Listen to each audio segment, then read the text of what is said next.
ಹಣ್ಣು ತಿಂದಿದ್ದೀರಾ? ಹುಟ್ಟುದಿಲ್ವಾ? ನಮಸ್ಕಾರ ವೀಕ್ಷಕರೇ, welcome to my YouTube channel Santosh TD vlogs.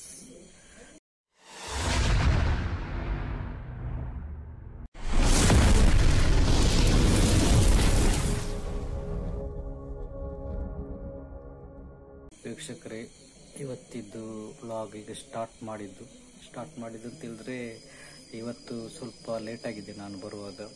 ಹಾಗೆ ಇವತ್ತು ನಾನು ಮಾಡಲಿಕ್ಕೆ ಹೋಗಲಿಲ್ಲ, ನಮ್ಮದು ಮಿಸ್ಸೆಸ್ ಮತ್ತು ಮಗ ಮಾಡಿದ್ದಾರೆ.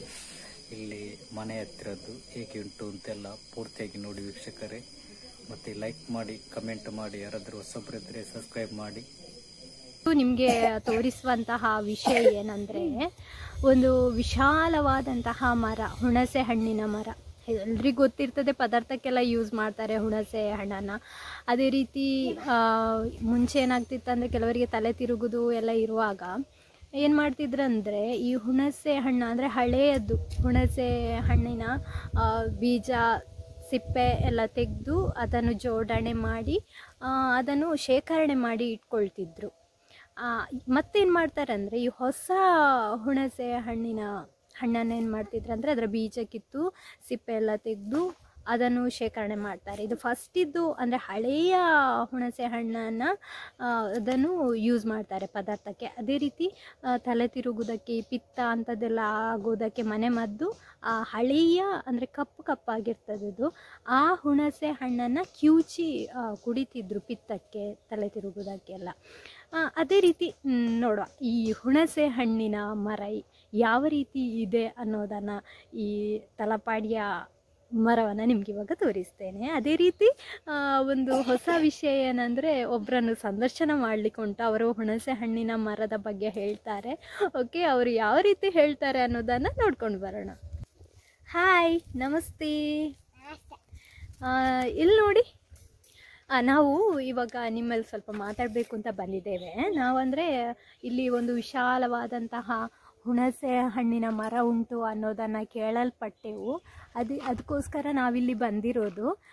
ಹೇಳಿ, ನಿಮ್ಮ ಹೆಸರು? ನನ್ನದು ಮಹಾನ್. ಹಲೋ, ಎಕ್ಸ್ಕ್ಯೂಸ್ ಮೀ ಸರ್, ಸ್ವಲ್ಪ ಕೆಳಗಿಳಿತೀರಾ? ಸ್ವಲ್ಪ ಮಾತಾಡ್ಲಿಕ್ಕೆ ಉಂಟು ನಿಮ್ಮಲ್ಲಿ.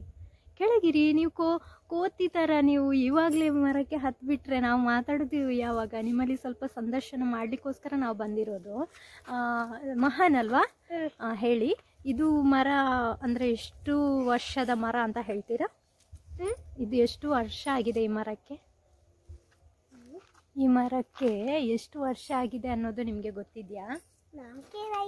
ನೀವು ಹುಟ್ಟಿ ಎಷ್ಟು ವರ್ಷ ಆಯಿತು? ಹಾಂ, ನೀವು ಹುಟ್ಟಿ 6 ವರ್ಷ ಆಯಿತು ಅನ್ನೋದು ನಿಮ್ಮ ಅಪ್ಪ ಅಮ್ಮ ಹೇಳಿದರು ನನಗೆ. ಆದರೆ ಈ ಮರ ಬೆಳೆದು ಎಷ್ಟು ವರ್ಷ ಆಯಿತು ಅನ್ನೋದು ನಿಮಗೆ ಗೊತ್ತಿಲ್ಲ ಅಲ್ವಾ? ಅದನ್ನು ನಿಮ್ಮ ಅಪ್ಪ ಅಮ್ಮನಲ್ಲಿ ಕೇಳಿ ಇನ್ನೊಂದು ಸಲ ಹೇಳಿ. ಓಕೆ ಮಹೇಂದ್ರ ಅವರೇ, ಈ ಮರದಿಂದ ಏನೆಲ್ಲ ನಿಮಗೆ ಅಂದರೆ ಒಳ್ಳೆಯ ಇದೆಲ್ಲ ಸಿಗ್ತದೆ? ಯಾವ ರೀತಿ ನಿಮಗೆ ಅನುಭವ ಹೇಳಿ ಈ ಮರದ ಬಗ್ಗೆ. ಹುಲಿಯನ್ನೆಲ್ಲ ತಿಂತಿದ್ದು. ಏನು? ಇದರಲ್ಲಿ ಮುಂಚೆ ಹುಲಿಯನ್ನೆಲ್ಲ ತಿಂತಿದ್ದು. ಹಾಂ, ಇವಾಗ ತಿನ್ನೋದಿಲ್ವಾ? ಈ ಮರದಿಂದ ಎಂತ ಸಿಗ್ತದೆ ಹೇಳಿ? ಮರದಿಂದ ಹುಳಿ ಸಿಗ್ತದೆ. ಹಾಂ, ಆಮೇಲೆ ಇದರಿಂದ ಮರದಲ್ಲ. ಮತ್ತೆ ಯಾವ್ದ್ರದ್ದು ಹುಳಿ ಸಿಗುದು? ಅದು ತಿನ್ನೋ ಹುಳಿ. ಹೌದು, ತಿನ್ನುವ ಹುಳಿ ಅಂದರೆ ಪದಾರ್ಥಕ್ಕೆ ಹಾಕುವಂಥದ್ದು ಅಲ್ವಾ? ಯಾವ ಕಲರ್ ಇರ್ತದೆ ಅದು? ಅದು ಮಣ್ಣು ಕಲ್ಲರ್. ಮಣ್ಣು ಕಲ್ಲರ್ ಇರ್ತದೆ. ಓಹೋ, ಒಳ್ಳೆಯದು ಹೇಳಿದ್ರಿ ನೀವು, ಕರೆಕ್ಟ್ ಹೇಳಿದ್ರಿ. ಅದು ಮಹಾನ್, ಏನು ಗೊತ್ತಾ, ಇದರಿಂದ ನಿಮಗೆ ಎಂತೆಲ್ಲ ಖುಷಿ ಸಿಗ್ತದೆ ಈ ಮರದಿಂದ? ಈ ಮರ ಇಲ್ಲಿ ಮನೆಯಲ್ಲಿರೋದು ನಿಮಗೆ ಖುಷಿ ಉಂಟಾ, ಖುಷಿ ಇಲ್ವಾ? ಖುಷಿ ಉಂಟು. ಯಾಕೆ ಖುಷಿ ಉಂಟು ಹೇಳಿ? ಒಂದು ಸಿಗ್ತದೆ. Very good. ಆಮೇಲೆ ಬಿಸಿಲು ಸಿಕ್ಕುದಿಲ್ಲ. ಆಮೇಲೆ ಏನು ಸಿಗ್ತದೆ? ಗಾಳಿ ಸಿಗ್ತದೆ. Very good. ಇದರಿಂದ ಬಿಸಿಲು ಬರುದಿಲ್ವಾ? ಇಲ್ಲ ಅಲ್ವಾ? ಓಕೆ, ಈ ಮರದ ಬುಡದಲ್ಲಿ ನೀವೆಲ್ಲ ಆಟ ಆಡ್ತೀರಾ ಈ ಮರದ ಬುಡದಲ್ಲಿ? ಈಗ ಮಾತ್ರ ಆಟ ಆಡೋದು. ಒಮ್ಮೊಮ್ಮೆ ಆಟ ಆಡ್ತೀರಾ ಸಂಜೆ ಹೊತ್ತಲ್ಲಿ ಎಲ್ಲ? ಆಟ ಆಡುದಿಲ್ಲ. ಯಾಕೆ ಹೆದರಿಕೆ? ಎಲ್ಲಿ ಹಾವು? ಓ ಹಾಗೇನಾ? ಹೌದು, ಮಕ್ಕಳು ಸ್ವಲ್ಪ ಜಾಗೃತರಾಗಬೇಕು. ಯಾಕಂದರೆ ಈ ಬಲ್ಲೆ ಎಲ್ಲ ಇರ್ತದಲ್ಲ, ಹುಲ್ಲು, ಅಲ್ಲಿ ಎಲ್ಲ ಹಾವುಗಳಿರ್ತವೆ ಅಲ್ವಾ. ಹಾಗೆ ನೀವು ಅಪ್ಪ ಅಮ್ಮ ಹೇಳಿದಾಗೆ ಹಿರಿಯರು ಯಾರು ಹೇಳಿದ್ರು ಕೇಳಬೇಕು. ಅಲ್ಲಿ ಎಲ್ಲ ಹೋಗಬಾರ್ದು. ಮತ್ತೆ ಮಹನ್, ಎಷ್ಟು ಹುಳಿ ಸಿಕ್ಕಿದೆ ಇದರಲ್ಲಿ? ಯಾರು ಹೆಕ್ತಾರೆ ಹುಳಿಯನ್ನು? ದೊಡ್ಡ ಹೆಕ್ತಾರೆ. ಹೆಕ್ಕಿ ಎಂತೆಲ್ಲ ಮಾಡ್ತಾರೆ ಹೇಳಿ? ಹುಳಿಯನ್ನು ಹೇಗೆ ಶೇಖರಣೆ ಮಾಡಿ ಇಡುದು ಅವರು? ಫಸ್ಟ್ ಹುಳಿಯನ್ನು ಹೆಕ್ಕಿ ಅದನ್ನೊಂದು ಅದರ ಸಿಪ್ಪೆ ತೆಗ್ದು ಎಂತೆಲ್ಲ ಮಾಡ್ಬೇಕು ಫಸ್ಟಿಗೆ ಹೇಳಿ? ನಾನು ನೋಡ್ಲಿಲ್ಲ, ನಾನು ಶಾಲೆಗೆ ಹೋಗಿರ್ತೀರಿ. ಈಗ ಅದೊಂದು ಪದಾರ್ಥಕ್ಕೆ ನಾವು ಹಾಕ್ಬೇಕಿದ್ರೆ ಅದರ ಬೀಜ ಸಿಪ್ಪೆ ತೆಗಿಬೇಕು, ಬೀಜ ತೆಗಿಬೇಕು ಅಲ್ವಾ? ಅದ್ರಲ್ಲಿ ಎಷ್ಟೆಲ್ಲ ಕೆಲಸ ಉಂಟು ಗೊತ್ತುಂಟಾ? ಗೊತ್ತಿಲ್ಲ.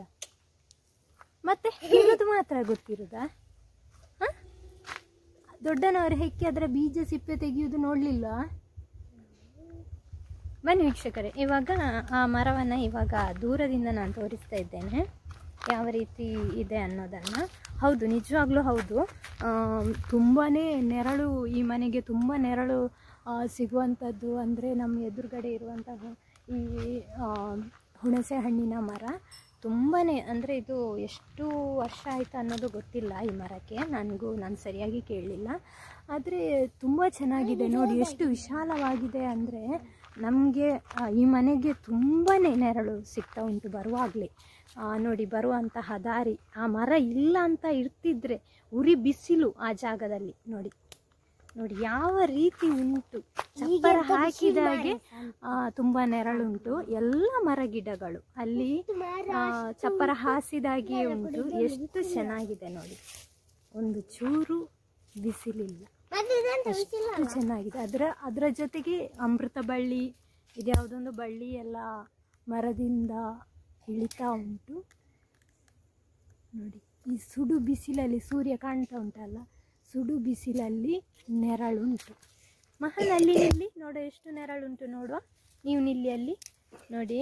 ಈಗ ಮಹನ್ ನಿಲ್ತಾರೆ, ಅವರಿಗೆ ಬಿಸಿಲೇ ಬೀಳುವುದಿಲ್ಲ. ನೋಡಿ ಯಾವ ರೀತಿ ನೆರಳುಂಟು ಅನ್ನೋದನ್ನು ನೋಡ್ತಾ ಇದ್ದೀರಲ್ಲ ವೀಕ್ಷಕರೇ.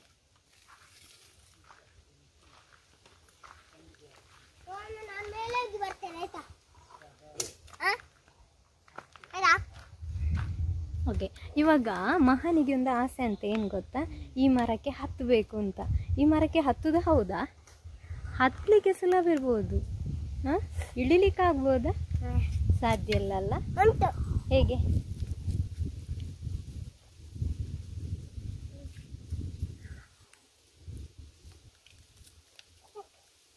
ನೋಡಿ, ಅದರ ಬೇರು ಎಲ್ಲಿಂದ ಉಂಟು ಅನ್ನೋದನ್ನು ನೋಡಿ, ಕಾಣಿಸ್ತಾ ಇದೆಯಲ್ಲ, ಇವೆಲ್ಲ ಕಾಣಿಸ್ತಿರೋದು ಈ ಹುಣಸೆ ಮರದ ಬೇರು. ನೋಡಿ, ಇದಕ್ಕೆ ತುಂಬ ವರ್ಷ ಆಗಿರ್ಬೋದು, ಇದು ತುಂಬ ಹಳೆಯದು ಕಾಣಬೇಕು. ತುಂಬ ಲಾಭ ಸಿಕ್ಕಿದೆ ಅಂತ ಹೇಳ್ತಾರೆ. ತುಂಬ ಅಂದರೆ ಹುಳಿ ಹಣ ಕೊಟ್ಟು ತರುವುದೇ ಇಲ್ಲ, ಈ ಮರದಿಂದಲೇ ತುಂಬ. ಅಂದರೆ ಹಾಗೆ ಅಂಗಡಿಗೆಲ್ಲ ಮಾರುವಂಥದ್ದು ಅದೆಲ್ಲ ಏನಿಲ್ಲ ಇಲ್ಲಿ. ಅದು ಆ ಹುಳಿಯನ್ನೇ ಶೇಖರಣೆ ಮಾಡಿ ಇಡೋದು. ಅದೇ ರೀತಿ ಸಂಬಂಧಿಕರಿಗೆಲ್ಲ ಕೊಡ್ತಾಯಿದ್ರು. ಹಾಗೆ ಕೊಟ್ಟು ದಾನ ಮಾಡಿ ಇವರು ಖುಷಿ ಪಡ್ತಾಯಿದ್ರು.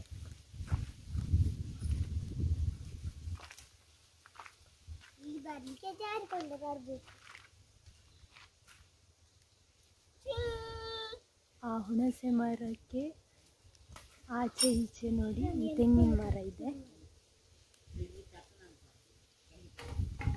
ಅದೇ ರೀತಿ ನೋಡಿ, ಅಲ್ಲಿ ಒಂದು ಕಾಣಿಸ್ತಾ ಇದೆಯಲ್ಲ, ಒಂದು ನಿಮಿಷ, ಇಲ್ಲಿ ಕಾಣಿಸ್ತಾ ಇರೋದು ಬಾದಾಮ್ ಗಿಡ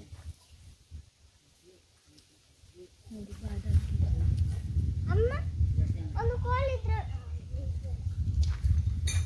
ಅಲ್ಲಿ ಒಂದುಂಟು ಮೋಸಂಬಿ ಗಿಡ ನೋಡಿ, ಇದು ಮೋಸಂಬಿ ಗಿಡ. ಅದೇ ರೀತಿ ಅಲ್ಲಿ ನೊರೆಕಾಯಿ ಗಿಡ ಕೂಡ ಇದೆ.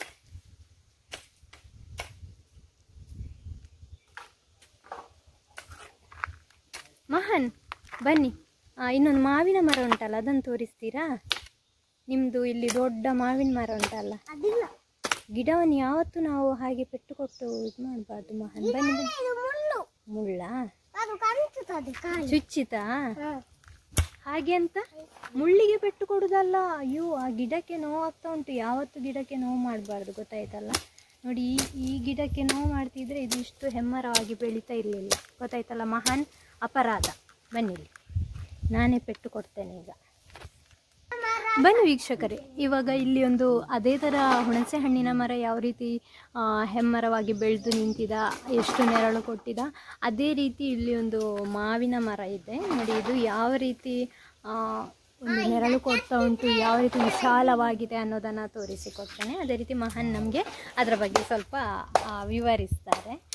ಮಹಾನ್ ಹೇಳಿ, ಇದು ಮಾವಿನ ಮರ. ಈ ಮಾವಿನ ಮರದಿಂದ ನೀವು ಮಾವಿನ ಹಣ್ಣು ತಿಂದಿದ್ದೀರಾ? ಹುಟ್ಟುದಿಲ್ವಾ? ಯಾಕೆ ಹುಟ್ಟುದಿಲ್ಲ? ಏನು? ಈ ಸೈಡ್ ಬನ್ನಿ. ಮಹಾನ್ ಹೇಳ್ತಿರುವ ಮಾತು, ಫಸ್ಟ್ ತಿಂತಾ ಇದ್ರಂತೆ, ಈಗ ಅದರಲ್ಲಿ ಹುಟ್ಟಲಿಲ್ಲಂತೆ. ಯಾಕೆ ಹುಟ್ಟಲಿಲ್ಲ ಕೇಳಿದ್ರು, ಪ್ರಾಯ ಆಗಿದೆ ಅಂತ ಹೇಳ್ತಿರೋದು. ಇದು ಮಕ್ಕಳ ಮಾತು ನೋಡಿ, ಕೇಳಲಿಕ್ಕೆ ತುಂಬ ಚೆನ್ನಾಗಿರ್ತದೆ. ನೋಡಿ ಯಾವ ರೀತಿ ಇದೆ ನೋಡಿ, ಎಷ್ಟು ತುಂಬ ಚೆನ್ನಾಗಿದೆ. ಆದರೆ ಮಾವಿನ ಹಣ್ಣು ಮಾತ್ರ ಸ್ವಲ್ಪ ಕಡಿಮೆ ಸಿಗ್ತಾಯಿತ್ತು. ಮುಂಚೆ ಸಿಕ್ತಿತ್ತಂತೆ, ಆದರೆ ಇವಾಗ ತುಂಬ ಕಡಿಮೆ ಸಿಕ್ತಿತ್ತು. ಇದಕ್ಕೆ ಎಷ್ಟು ವರ್ಷ ಆಯಿತು ಅನ್ನೋದು ಗೊತ್ತಿಲ್ಲ. ಇದು ತುಂಬ ಹಳೆಯದು. ಯಾವ ರೀತಿ ಇದೆ ಅನ್ನೋದನ್ನು ನೋಡಿ. ಇದು ಮೇಲಿಂದ ಕಾಣ್ತಾ ಉಂಟು, ಆದರೆ ತುಂಬ ಕೆಳಗಡೆ ಉಂಟು. ಅದು ಮುಂಚೆ ಏನು ಮಾಡಿದ್ರಂದರೆ, ಇದು ಗುಂಡಿಯಲ್ಲಿತ್ತಂತೆ. ಆಮೇಲೆ ಮೇಲಿನಿಂದ ಮಣ್ಣನ್ನು ಹಾಕಿ ಅದು ಇವಾಗ ಇಷ್ಟು ಮೇಲೆ ಇದೆ. ಆದರೆ ಇದು ಕಾಲು ಭಾಗ ಮಾತ್ರ ಇಲ್ಲಿ ಕಾಣ್ತಾ ಇದೆ. ಅಂದರೆ ಕೆಳಗಡೆ ಉಂಟು, ಇದರ ಕಾಲು ಭಾಗ ಕೆಳಗಡೆ ಉಂಟು. ಇದೀಗ ನಮಗೆ ಕಾಣೋದೇನೆಂದರೆ ಇದು ಮೇಲ್ಗಡೆ ಉಂಟು ಅಂತ. ಇಲ್ಲ, ಇದು ತುಂಬ ಆಳದಲ್ಲಿ ಇದೆ. ಅದು ಮಣ್ಣು ಬಿದ್ದು ಗುಂಡಿಗೆ ಬಿದ್ದು ಇಷ್ಟು ಎತ್ತರ ಆಗಿದೆ ಅಷ್ಟೇ. ನೋಡಿ ಎಷ್ಟು ಚೆನ್ನಾಗಿದೆ. ಇದು ಅಷ್ಟೇ ವಿಶಾಲವಾಗಿದೆ. ಆದರೆ ಇದರದ್ದು ನೋಡಿ, ಅಲ್ಲಿ ನೋಡಿ, ಅದರ ಕೊಂಬೆ ಯಾವ ರೀತಿ ಹೋಗಿದೆ ಅನ್ನೋದನ್ನು ನೋಡಿ. ತುಂಬ ಚೆನ್ನಾಗಿದೆ. ಇದು ಅಷ್ಟೇ, ಈ ಮನೆಗೆ ತುಂಬಾ ನೆರಳು ಕೊಡ್ತಾ ಉಂಟು. ಬಟ್ಟೆ ಹಾಕಿದರೂ ಇಲ್ಲಿ ಬಿಸಿಲಿಗೆ ಒಣಗುವುದಿಲ್ಲ. ಯಾಕಂದರೆ ಆಚೆ ಈಚೆಲ್ಲ ಮರಗಿಡ ತಂಪಾಗಿರೋದ್ರಿಂದಾಗಿ ಯಾವ ಸುಡು ಬಿಸಿಲಿಗೂ ಇಲ್ಲಿ ಬಿಸಿಲು ಗೊತ್ತೇ ಆಗೋದಿಲ್ಲ. ಆದರೆ ನೋಡಲಿಕ್ಕೆ ತುಂಬಾ ಚೆನ್ನಾಗಿರ್ತದೆ. ನೋಡಿ, ಮರಗಿಡ ಇದ್ದರೆ ಮಾತ್ರ ನಮಗೆ ಎಷ್ಟು ಗಾಳಿ, ಅದೇ ರೀತಿ ತಂಪು ಎಲ್ಲ ಸಿಗ್ತದೆ. ನಾವು ಮನೆಯೊಳಗೆ ಫ್ಯಾನ್ ಹಾಕಿ ಕೂತ್ಕೊಳ್ಳೋದಕ್ಕಿಂತ ನಾವು ಹೊರಗಡೆ ಬಂದು ಈ ವಿಶಾಲವಾದಂತಹ ಮರದ ಬುಡದಲ್ಲಿ ಕೂತ್ರೆ ಸಾಕು. ಅದೇ ರೀತಿ ಕರೆಂಟ್ ಕೂಡ ಉಳಿತಾಯ ಆಗ್ತದೆ. ಆ ಕರೆಂಟಲ್ಲಿ ಬರುವಂತಹ ಬಿಸಿ ಗಾಳಿಗಿಂತ ಈ ಮರಗಿಡಗಳಿಂದ ಬರುವಂತಹ ತಂಪು ಗಾಳಿಯೇ ಮನುಷ್ಯನಿಗೆ ಆರೋಗ್ಯ ಅಂತ ಹೇಳ್ಬೋದು. ಎ ಸಿಯಲ್ಲಿ ಕೂತು ಎಷ್ಟೋ ಜನಕ್ಕೆ ಆರೋಗ್ಯ ಕೆಟ್ಟು ಹೋಗಿರುವಂಥದ್ದು, ಅನಾರೋಗ್ಯದಿಂದ ತುಂಬ ಜನ ಬಳಲ್ತಿದ್ದಾರೆ. ಯಾಕಂದರೆ ಇವಾಗ ಪ್ರತಿಯೊಂದು ಆಫೀಸಲ್ಲಿ ಆಗಲಿ, ಶೋರೂಮ್ ಎಲ್ಲದರಲ್ಲೂ ಈಗ ಎ ಸಿಯನ್ನು ಯೂಸ್ ಮಾಡ್ತಿದ್ದಾರೆ. ಆದರೆ ಅದು ತುಂಬ ಒಳ್ಳೆಯದಲ್ಲ. ಈ ಮರಗಿಡಗಳನ್ನು ನಾವು ಬೆಳೆಸುವ, ಅದರಲ್ಲಿ ಬರುವಂತಹ ತಂಪು ಗಾಳಿಯನ್ನೇ ನಾವು ಸೇವನೆ ಮಾಡಬೇಕು.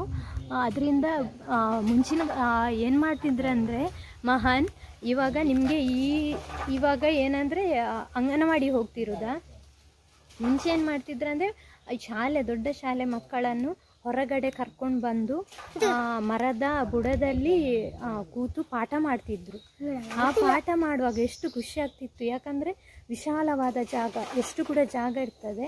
ಅದೇ ರೀತಿ ಆ ಮರದ ಗಾಳಿಯಿಂದ ಟೀಚರ್ನವರು ಪಾಠ ಮಾಡ್ತಾಯಿದ್ರು. ತುಂಬ ಖುಷಿ ಆಗ್ತಿತ್ತು. ಅದೇ ರೀತಿ ಈಗಲೂ ಅಷ್ಟೇ, ನನಗಂತೂ ತುಂಬ ಮರ ಗಿಡ ಅಂದರೆ ತುಂಬಾ ಇಷ್ಟ. ನಾನು ತುಂಬಾ ಪ್ರೀತಿಸ್ತೇನೆ.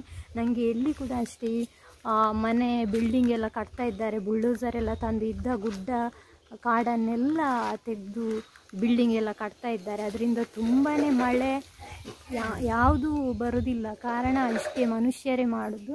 ಆದರೆ ಯಾವತ್ತೂ ಅಷ್ಟೇ ನಾನು ಒಂದು ಮಾತು ಹೇಳ್ತೇನೆ. ಇವಾಗ ಬರ್ಡೇ ಸೆಲೆಬ್ರೇಷನ್ ಮಾಡ್ತಾರೆ. ಬರ್ಡೇ ಸೆಲೆಬ್ರೇಷನ್ ಮಾಡುವಾಗ ಕೇಕ್ ಇಟ್ಟು ಕೆಲವರು ಕ್ಯಾಂಡಲ್ ಎಲ್ಲ ಅದನ್ನು ಆರಿಸಿ ಆ ಥರ ಬರ್ಡೇ ಸೆಲೆಬ್ರೇಷನ್ ಮಾಡ್ತಾರೆ. ಅದಕ್ಕಿಂತ ಪ್ರತಿಯೊಬ್ಬರು ಬರ್ಡೇ ಸೆಲೆಬ್ರೇಷನ್ ಮಾಡಬೇಕು. ಆದರೆ ಆ ನೆನಪಿಗೋಸ್ಕರ ಒಂದು ಗಿಡವನ್ನು ನೆಟ್ಟರೆ ತುಂಬ ಚೆನ್ನಾಗಿರ್ತದೆ. ಅದೇ ರೀತಿ ಒಂದು ಮಗು ಹುಟ್ಟಿದರೆ ಕೆಲವ್ರು ಏನು ಮಾಡ್ತಿದ್ರಂತೆ, ಹಿಂದಿನ ಕಾಲದಲ್ಲಿ ಮಗು ಹುಟ್ಟಿದಾಗ ಒಂದು ಗಿಡವನ್ನು ನೆಡ್ತಾ ಇದ್ರು. ಅದೇ ರೀತಿ ನಾವು ಅಷ್ಟೇ, ಈಗ ಮಗು ಹುಟ್ಟಿದರೆ ಆ ನೆನಪಿಗೆ ಆ ಮಗು ಬೆಳೀತಾ ಎಷ್ಟು ಹೋಗ್ತದೆ, ಅದೇ ರೀತಿ ನಾವು ಕೂಡ ಗಿಡವನ್ನು ನೆಟ್ಟರೆ ಅದು ಅಷ್ಟೇ ಬೆಳೀತಾ ಹೋಗ್ತದೆ. ಆ ಮಗುವಿನ ನೆನಪು ದೊಡ್ಡದಾಗುವ ತನಕ ಕೂಡ ಮಗುವಿನ ನೆನಪಿಗೋಸ್ಕರ ನಾವು ಗಿಡವನ್ನು ನೆಟ್ಟರೆ ತುಂಬ ಚೆನ್ನಾಗಿರ್ತದೆ. ಓಕೆ ವೀಕ್ಷಕರೇ, ಈ ನಮ್ಮ ಹುಣಸೆ ಮರ ಹಾಗೂ ಮಾವಿನ ಮರದ ಬಗ್ಗೆ ನಾವು ಇಷ್ಟು ತಿಳ್ಕೊಂಡಿದ್ದೇವೆ. ಓಕೆ, ಇಲ್ಲಿಗೆ ನಮ್ಮ ಈ ವಿಡಿಯೋನ ಮುಗಿಸ್ತಾ ಇದ್ದೇವೆ. ಮುಂದಿನ ವಿಡಿಯೋದಲ್ಲಿ ನಾವು ಮತ್ತೆ ಸಿಗೋಣ. ಟಾಟಾ, ಬಾಯ್ ಬಾಯ್.